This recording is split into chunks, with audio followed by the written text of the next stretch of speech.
शकते की मुंबईकरांनी त्यांच्यावर जो विश्वास दिलेला आहे की मुंबईचे प्रश्न काँग्रेसच्या माध्यमातून त्यांच्या माध्यमातून मांडले जावेत, त्या ठिकाणी संघर्षाचं वातावरण त्या ठिकाणी व्हावं आणि मुंबईकरांना न्याय मिळावा ही अपेक्षा सगळ्या मुंबईकरांची त्यांच्याकडून. 24 कॅरेटला मार्केटमध्ये भाव खूप असतो, प्रत्येक जण 24 कॅरेट घेण्याचा प्रयत्न करतो. असं काही भीती वाटते तुम्हाला? नाही, बिलकुल आम्हाला भीती वाटत नाही, कारण जसं मी सांगितलं ते काँग्रेसच्या विचारधाराचे आणि 24 कॅरेटला कोणी पिघळू पण शकत नाही. तुमच्या राजीनाम्याची मागणी तुमच्याच पक्षातनं का केली गेली 24 कॅरेट असताना? असं आहे की पक्षामध्ये मी अध्यक्ष म्हणण्यासाठी सुद्धा प्रयत्न केले नाहीत आणि पक्षाचा जो निर्णय तो सर्व मान्य करून मी काम करण्याचं काम केलेलं आहे. ज्यांनी केलेलं आहे त्यांच्याबद्दल त्यांना प्रश्न विचारा. काय कारवाई महायुतीमध्ये सुद्धा अनेक ठिकाणी अनबन पाहायला मिळते. एक प्रश्न असा आहे का आता महापालिकेच्या निवडणुकीला जी मागणी केली तीच मागणी विधानसभेला केली होती, त्याच नेत्यांनी वारंवार ही मागणी होताना पाहायला मिळते, वारंवार टार्गेट केलं जातं. असं आहे की आता पक्षामध्ये काम करत असताना, संघटनामध्ये काम करत असताना आपण कशा तऱ्हेने आपला पक्ष मजबूत होईल, आता येणाऱ्या काळामध्ये आमचं तेच ध्येयधोरण असणार आहे की आमचा पक्ष कसा मजबूत होईल.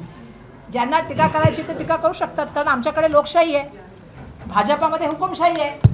आमच्याकडे पक्ष जो आहे तिथे आपली मतं मांडण्याचे प्रत्येक नेत्याला अधिकार आहेत. काही लोक मांडतात, पक्ष त्यावरती निर्णय घेत असतो. पक्षाचे कार्यकर्ते म्हणून आम्ही सगळेजण काम करतोय आणि पक्षाने जो निर्णय घेतला त्याचं आम्ही स्वागत करतो. त्यामुळे पक्षासाठी म्हणजे मी अध्यक्षासाठी मागणी केली नव्हती, पक्षाने मला अध्यक्ष केलंय, पक्षाने मला ताकद दिलेली आहे. जसं माझ्या नेतृत्वाचा माझ्यावर विश्वास आहे, माझ्या सहकाऱ्यांचा माझ्यावर विश्वास आहे. येणाऱ्या काळामध्ये संघटना मजबूत करण्यावरती आमचा भर राहील, हे मी या ठिकाणी सांगतो.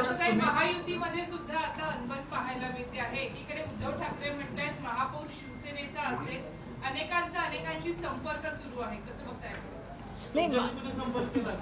नाही, आमच्याशी कोणी संपर्क त्या ठिकाणी केलेला नाही, कारण सर्वांना माहिती आहे की काँग्रेस पक्षाचे कार्यकर्ते आणि पक्षनिष्ठेच्या बाबतीमध्ये काँग्रेस एकनिष्ठ आहे आणि काँग्रेसने सातत्याने आपली भूमिका स्पष्ट करण्याचं त्या ठिकाणी सुरुवातीपासून आम्ही काम केले. आम्ही सांगितलंय संविधानाचा धागा घेऊन येणाऱ्या काळामध्ये आम्ही इलेक्शन लढू. इलेक्शन लढल्यानंतर सुद्धा आमची भूमिका तीच आहे, संविधानाचा धागा, मुंबईकरांचा आवाज आणि मुंबईकरांच्या प्रश्नावरती त्या ठिकाणी आवाज उचलण्याचं काम आमचे करतील आणि येणाऱ्या काळामध्ये कार्यकर्त्यांना सक्षम करण्यासाठी आणि संघटना मजबूत करण्यावरती आमचा भर राहील. या अजेंडाखाली आम्ही काम करू. ज्यावेळेस तुम्ही घोषणा केली त्यावेळेस वंचितसोबत तुमची आघाडी झालेली होती, प्रचारात कुठेही तुम्हाला सोबत वंचित काँग्रेस नाही, वंचितचा खरंच फायदा झाला तुम्हाला? नाही, बिलकुल झाला. असं तुम्हाला वाटतं की आम्ही सांगते दिसलो नाही? आता मी ग्राउंड लेवलला जाऊन कधी बघितलंच नाही आणि ग्राउंड लेवलला तुम्ही बघितलं असतं तुम्हाला कळलं असतं की आम्ही सगळेजण एकत्रपणाने लढत होतो आणि येणाऱ्या काळात पण आम्ही एकत्र लढणार. असं काही नाहीये की इलेक्शन संपलं की आता त्या गोष्टी संपलेल्या आहेत. येणाऱ्या काळात पण केले जात आहे की काँग्रेसने आमचं काम केलं नाही, प्रचारात काँग्रेस दिसली नाही, आमचे नगरसेवक काँग्रेसमुळे निवडून आले नाही. नाही, मला असं वाटतं की असं त्यांना माहीत नसावी का आहे, पण आमच्या काँग्रेसच्या कार्यकर्त्यांनी त्यांचं काम केलं आणि वंचितच्या कार्यकर्त्यांनी पण आमचं काम केलं.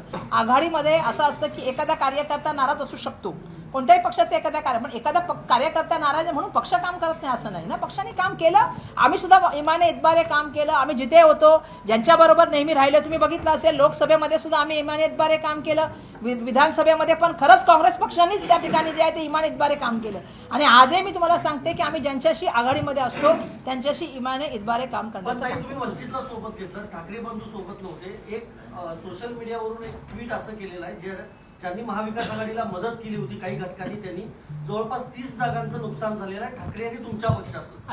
असं आहे की पक्षिक निर्णय जो घेतला जातो तो कार्यकर्त्यांना आणि संघटनेला विचारून घेतला जातो. हा निर्णय कोणाचा इंडिव्हिज्युअल नसतो आणि त्यामुळे जेव्हा पक्ष संघटनेने एखादा निर्णय घेतला असतो त्याच्यावर प्रश्नचिन्ह करता येत नाही. धन्यवाद. जेवणाचा